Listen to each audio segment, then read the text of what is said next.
কি বলবেন? একদিকে আমাদের পশ্চিমবঙ্গ বিরোধী দলনেতা শুভেন্দু অধিকারী বলছেন যে 26-এ পশ্চিমবাংলায় হিন্দুদের সরকার হবে, তার পরিপ্রেক্ষিতে আমরা দেখতে পাচ্ছি কি যে একজন মুসলিম স্কুল ছাত্র, তিনি বাংলাদেশ থেকে এই দেশে আসছিল, তাকে প্রথমে মারধর করা হয়। রিসেন্টলি আমরা দেখলাম যে ট্রেনে একটি বয়স্ক দাড়িওয়ালা ভদ্রলোককে একজন 18-20 বছরের মহিলা কিংবা মেয়ে বলা যায়, তিনি তাকে মারধর করলো, অপমান অপদস্থ করলো। কি বলবেন?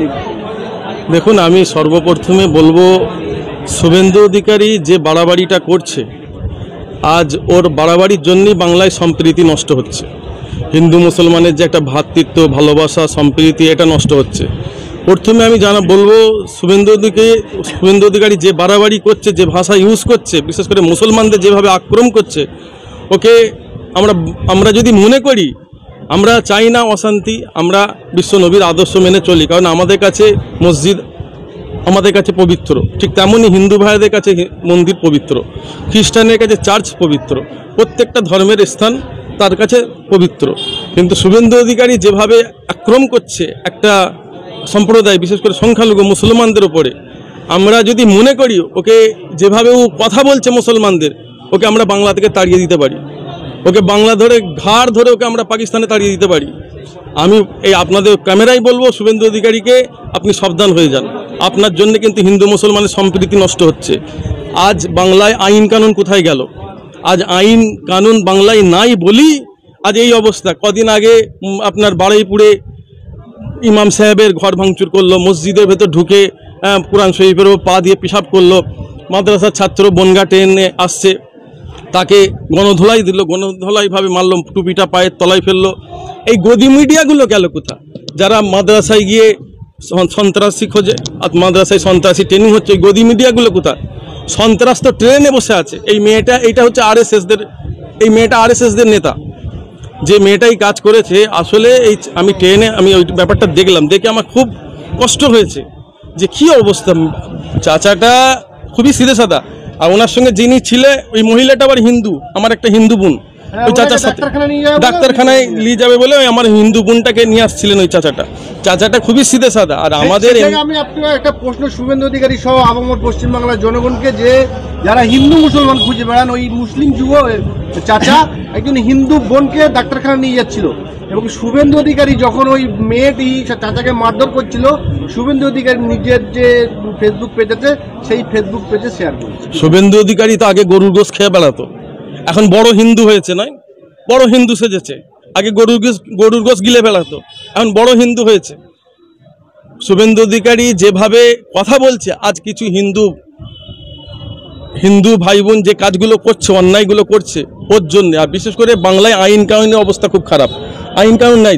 আইন কানুন যদি থাকতো, যদি সাজা হতো, ওই যে ছেলেটাকে মাদ্রাসার ছেলেটাকে ট্রেনে মারলো, যদি অ্যাকশন নিত, বাংলার আইন যদি ব্যবস্থা ভালো থাকতো, ওকে যদি সরকার অ্যাকশন নিত, বা এই কাজটা করলে কেন ওকে যদি অ্যারেস্ট করতো, যারা এই কাজটা করেছে, তাহলে এরা আজ সাহসটা পেত না।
আপনারা সকলে দরবার কেন্দ্রে কিংবা নরেন্দ্রী গ্রেপ্তার করে যাবেন। আপনাদেরকে দরবার কেন্দ্রে সকল গ্রেপ্তারের দাওয়াত দেওয়া হচ্ছে। আপনারা সকলে গ্রেপ্তার করে যাবেন।